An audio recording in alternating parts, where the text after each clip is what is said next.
नमो भगवते वासुदेवाय। नमो भगवते वासुदेवाय। जो भी श्रोता यहाँ पधारे हैं और जो भी भगवान श्री हरि के भक्त हमें YouTube के माध्यम से सुन रहे हैं, उन सभी को बारंबार प्रणाम करते हैं। भगवान श्री हरि के चरणों में बारंबार प्रणाम करते हैं। भाद्रपद मास की सबसे उत्तम तिथि, भाद्रपद मास में आने वाला सर्वश्रेष्ठ और सर्वशक्तिशाली वह व्रत जो आपकी किस्मत को परिवर्तित कर सकता है। एक ऐसा दिन जिस दिन आप भगवान श्री हरि की पूजा करके अपनी किस्मत बदल सकते हैं, आज वही दिन है। आप सभी आज के दिन 14 सितंबर को भाद्रपद शुक्ला परिवर्तनी एकादशी का व्रत कर रहे हैं, पूजन कर रहे हैं। इसे वामन एकादशी भी कहा जाता है। वामन एकादशी की पूजा और इस दिन जो आपको वामन एकादशी के दिन वामन भगवान की विशेष पूजा करनी चाहिए, उससे संबंधित चर्चा हमने कल की कथा में की थी। इससे संबंधित वीडियो हमारा YouTube पर भी उपलब्ध है, तो आप इसी चैनल पर उसे भी देख सकते हैं कि किस प्रकार से साधारण विधि से आज एकादशी के दिन आपको भगवान श्री हरि के वामन रूप की पूजा करनी चाहिए। किस प्रकार से वामन रूप में सुपारी को भगवान वामन मानकर पूजा अर्चना करके आप आज के दिन विशेष कृपा प्राप्त कर सकते हैं। पूजा विधि की चर्चा हो चुकी है, एक कथा का श्रवण भी हमने कल किया था। आइए अब हम आज के दिन, क्योंकि बहुत ही पुण्यदायी समय है, बहुत ही पुण्यदायी दिन है, आज के दिवस हमें दोनों ही एकादशी की कथाएं सुननी चाहिए। अभी हम दोनों ही कथाएं सुनेंगे, भगवान की आरती करेंगे और जो YouTube पर जुड़े हुए हमारे भाई बंधु माताएं बहनें हैं, उन सभी के लिए पारण की विधि भी बताएंगे कि पारण आपको किस प्रकार से करना चाहिए, पारण कब करना है, क्या शुभ समय रहेगा, क्या भोग लगाना है। संपूर्ण जानकारी आज हम आपके साथ साझा करेंगे। सर्वप्रथम भगवान श्री हरि की पुण्यदायी एकादशी की पुण्यदायी कथा सुनते हैं। इस कथा के श्रवण मात्र से ही 1000 अश्वमेघ यज्ञ करने का फल प्राप्त होता है। इस कथा के श्रवण मात्र से ही आपको 1000 करोड़ सोने के दान का फल प्राप्त होता है। यह कथा बहुत अधिक फलदायी है। जो मनुष्य आज के दिन एकादशी का व्रत ना कर सकें, उन्हें यह कथा अवश्य सुननी चाहिए। भगवान श्री हरि की पूजा अवश्य करनी चाहिए। भगवान की पूजा अगर आप करते हैं, कथा श्रवण करते हैं, तो निश्चित रूप से आज परिवर्तनी एकादशी के दिन आपके दिन बदल सकते हैं। आइए कथा आरंभ करते हैं। आपसे निवेदन है कि भगवान श्री हरि का नाम कमेंट बॉक्स में अवश्य लिखें। एक बार लाइक हमारी उस टीम के लिए करें जो पूरा प्रयास करती है हमारे सभी वीडियोस आप तक पहुंचाने के लिए। कथा सुनने से पहले अपने हाथ में आपको पुष्प, अक्षत और दक्षिणा हाथ में रखनी चाहिए। उसके बाद कथा सुननी चाहिए। तो आप वह रख के और कथा सुनना आरंभ करें। पद्मा एकादशी की पुण्यदायी कथा। महाराज युधिष्ठिर ने पूछा कि हे केशव, कृपया यह बताइए कि भाद्रपद मास के शुक्ल पक्ष में जो एकादशी होती है उसका क्या नाम है, उसका किस प्रकार से पूजन करना चाहिए, उसके देवता कौन है, विधि क्या है। मैं जानने के लिए उत्सुक हूँ, कृपा करके मुझे संपूर्ण जानकारी बताइए। भगवान श्री कृष्ण मुस्कुराते हुए कहते हैं कि हे राजन, इस विषय में मैं तुम्हें आश्चर्यजनक कथा सुनाता हूँ, जिसे ब्रह्मा जी ने सर्वप्रथम नारद जी से कहा था। एक बार नारद जी ने पूछा ब्रह्मा जी से, हे चतुर्मुख, आपको बारंबार नमस्कार है। मैं भगवान विष्णु की आराधना के लिए आपके मुख से यह सुनना चाहता हूँ कि भाद्रपद मास के शुक्ल पक्ष में कौन सी एकादशी होती है। ब्रह्मा जी ने कहा कि मुनि श्रेष्ठ, तुमने बहुत उत्तम प्रश्न किया है। क्यों ना हो, वैष्णव जो ठहरे, भादों के कृष्ण पक्ष की एकादशी पद्मा के नाम से विख्यात है। उस दिन भगवान ऋषिकेश की पूजा होती है। यह उत्तम व्रत अवश्य ही करने योग्य है। सूर्यवंश में मानधाता नामक एक चक्रवर्ती, सत्य प्रतिज्ञ और प्रतापी महर्षि राजा हुए हैं। वे अपने औरस पुत्रों की भांति धर्मपूर्वक प्रजा का पालन किया करते थे। उनके राज्य में अकाल नहीं पड़ा करता था, मानसिक चिंताएं नहीं सताती थी और व्याधियों का प्रकोप भी नहीं हुआ करता था। राजा मानधाता की प्रजा निर्भय और धन धान्य से समृद्ध थी। महाराज के कोष में केवल न्याय उपार्जित धन का ही संग्रह हुआ करता था। उनके राज्य में समस्त वरुण आश्रमों के लोग अपने अपने धर्म में लगे रहते थे। मानधाता के राज्य की भूमि कामधेनु के समान फल देने वाली थी। उनके राज्यकाल में प्रजा को बहुत ही सुख प्राप्त हुआ। एक समय किसी कर्म का फल भोग प्राप्त होने पर राजा के राज्य में 3 वर्षों तक वर्षा नहीं हुई। इससे उनकी प्रजा भूख से पीड़ित हो नष्ट होने लगी। तब संपूर्ण प्रजा ने महाराज के पास आकर इस प्रकार से निवेदन किया, हे नृपश्रेष्ठ, आपको प्रजा की बात सुननी चाहिए। पुराणों में मनीषी पुरुषों ने जल को नार कहा है। वह नार ही भगवान का आयन है। आयन यानी निवास स्थान है, इसलिए वे नारायण कहलाते हैं। नारायण स्वरूप भगवान विष्णु सर्वत्र व्यापक रूप में विराजमान हैं। वे ही मेघ स्वरूप में होकर वर्षा करते हैं। वर्षा से अन्न पैदा होता है और अन्न से प्रजा जीवन धारण करती है।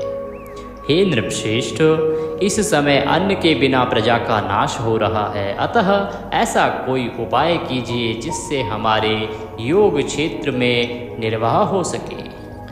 राजा विचार करके कहने लगे कि आप लोगों का कथन बिल्कुल सत्य है, क्योंकि अन्न को ब्रह्म कहा गया है।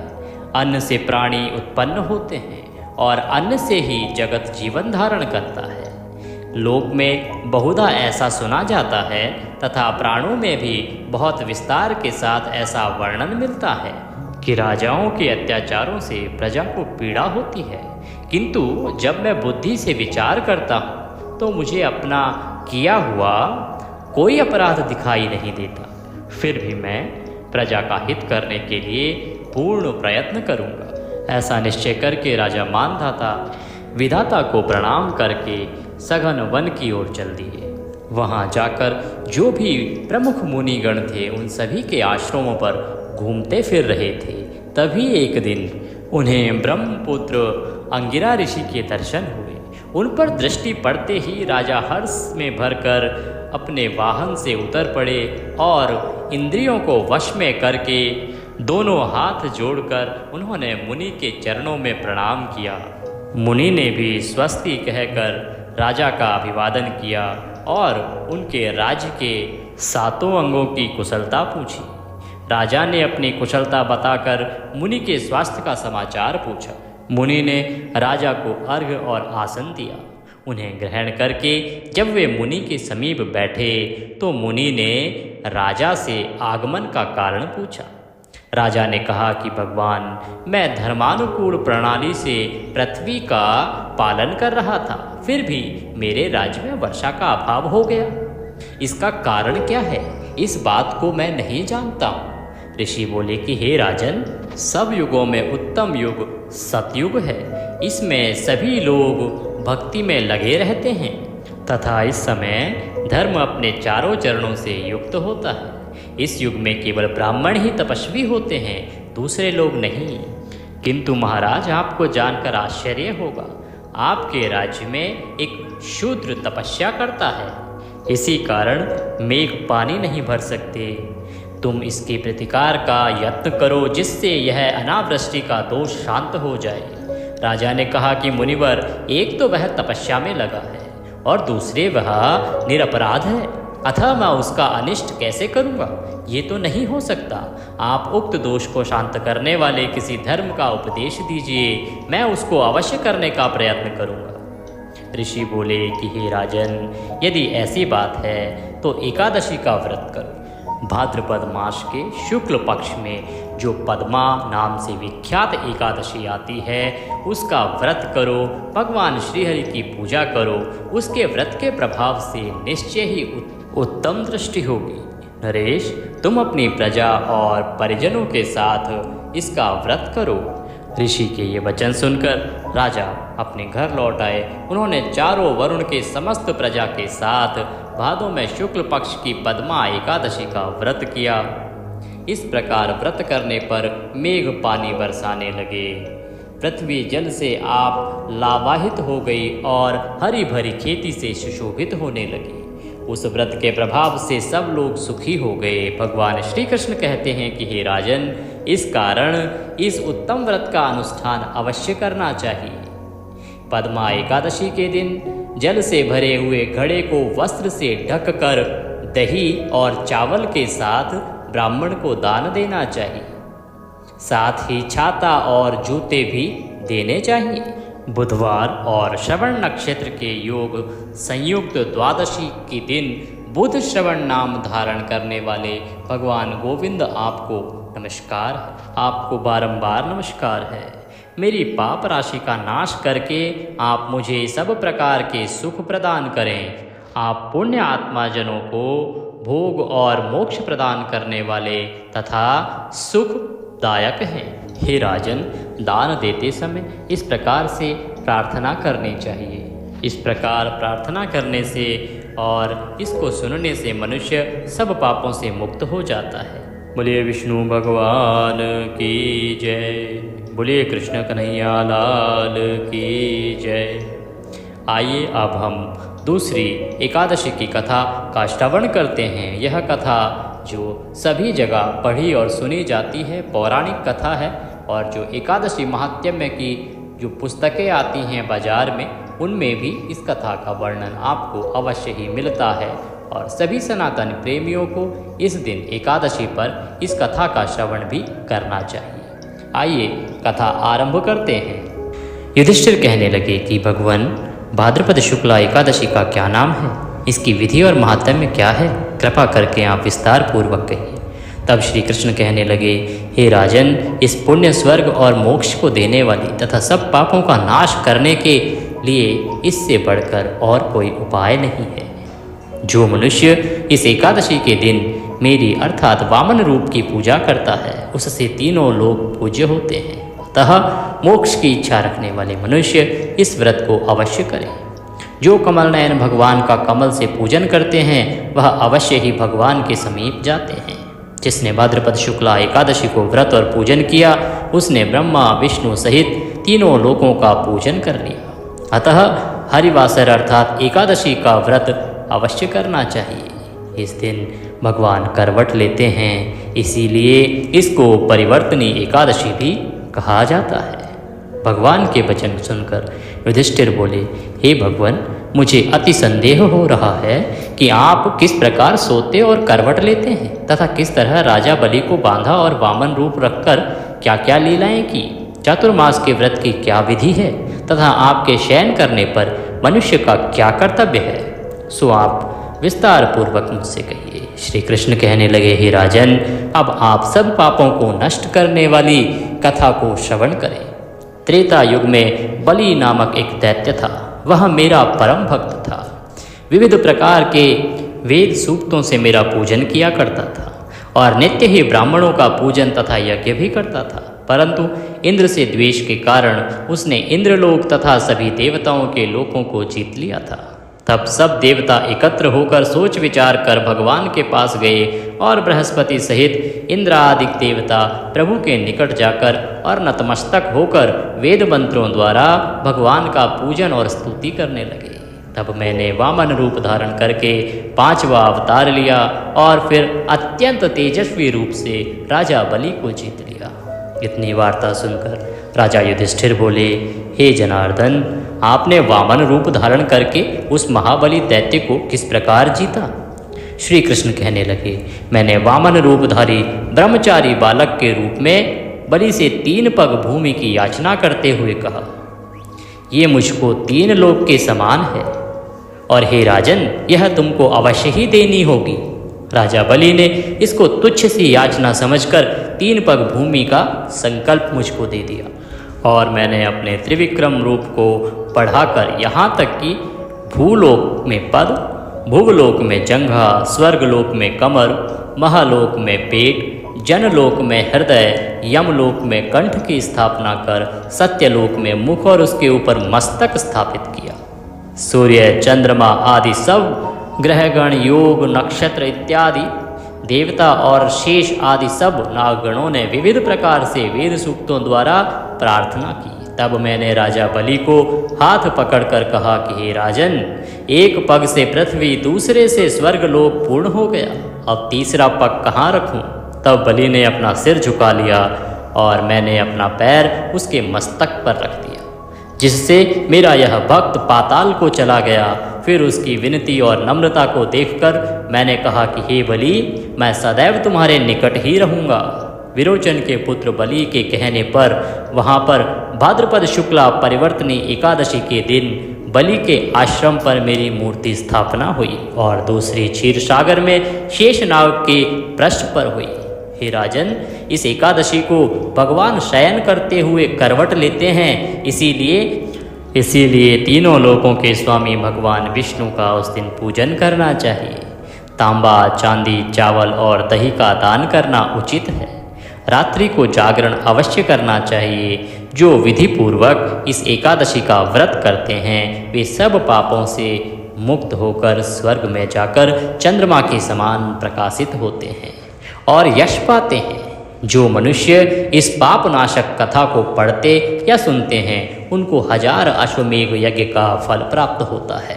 इति एकादशी महात्म्य संपूर्ण। बोले श्री कृष्ण भगवान की जय, बोले विष्णु भगवान की जय। इसी के साथ ये कथा यहाँ पर समाप्त होती है। इसके बाद आप भगवान श्रीहरि की आरती करेंगे। आरती करके भगवान को भोग लगाएंगे। भोग लगाने के बाद आप प्रसाद बंधु बांधवों में वितरित करेंगे। आपने आज व्रत किया है, नियमों का पालन करें। भगवान के चरणों में मन को लगाते हुए अपने दैनिक कार्य करें। किसी के प्रति द्वेष की भावना मन में ना लाएं। ब्रह्मचर्य का पालन करते हुए अपना दिन व्यतीत करें। सायंकाल को भगवान का कीर्तन करें। रात्रि को हो सके तो जागरण करें और सोना हो तो पृथ्वी पर शयन करें। अगले दिन आप व्रत का पारण करेंगे। पारण करने के लिए आपको सुबह ब्रह्म मुहूर्त में, अन्यथा सूर्योदय से पहले उठ जाना चाहिए। उठने के बाद स्नान आदि करके सर्वप्रथम सूर्य को जल दें और उसके बाद आपका जो पूजा स्थल है जहाँ पर हमने पूजा की थी, हमने आपको बताया था विधान। अगर आपने भगवान वामन को सुपारी के रूप में स्थापित किया था तो उसी की पूजा करेंगे। अगर आपने कोई प्रतिमा या तस्वीर उनकी रखी थी तो उसके अनुसार आप पूजा करेंगे। पुनः भगवान को स्नान कराएंगे, तिलक लगाएंगे, फूलों की माला पहनाएंगे, घी का दिया जलाएंगे, धूप दीप दिखा के वस्त्र अर्पित करने के बाद आप भगवान को भोग लगाएंगे। पारण में आपको पीले चावल का भोग लगाना चाहिए, यह उत्तम होता है। भोग लगाने के बाद आप भगवान को पुष्पांजलि अर्पित करेंगे। पुष्पांजलि अर्पित करते समय आप भगवान से याचना करेंगे, हे प्रभु, आवाहनम न जानामि विसर्जनम पूजम चैवम न जानामि क्षम्यताम परमेश्वर। हे प्रभु, हम अज्ञानी जीव हैं, हम ना आवाहन जानते हैं, ना पूजन जानते हैं, ना विसर्जन जानते हैं। जैसी बन पड़ी है वैसी सेवा आपके चरणों की है। इसमें जाने अनजाने में कोई गलती, कोई त्रुटि, कोई भूल हमसे हुई हो तो प्रभु से क्षमा करना।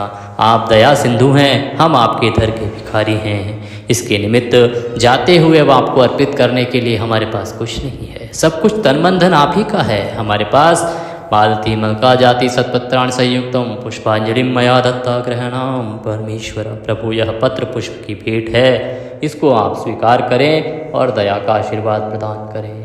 वह पुष्प भगवान के चरणों में अर्पित कर दें। उसके बाद भगवान को नमस्कार करें। किसी ब्राह्मण को भोजन कराएं, दान दक्षिणा आदि दे के विदा करें। अगर ब्राह्मण को भोजन नहीं करा सकते हैं तो आप किसी मंदिर में या किसी ब्राह्मण को दान दे के आ सकते हैं। उसमें आप एक दूध का पैकेट ले लीजिए, कुछ फल ले लीजिए, दक्षिणा आदि देके और उसको आप दान दे दीजिए। इस दिन दान का बड़ा महत्व है, आपको दान अवश्य ही करना चाहिए। और उसके बाद आप बैठ के पारण करेंगे और पारण के लिए जो उत्तम समय रहेगा वो रहेगा 15 सितंबर को सुबह 6:06 से और 8:34 तक। जब पारण करेंगे तो मंत्र बोलेंगे, ओम नमः भगवते वासुदेवाय।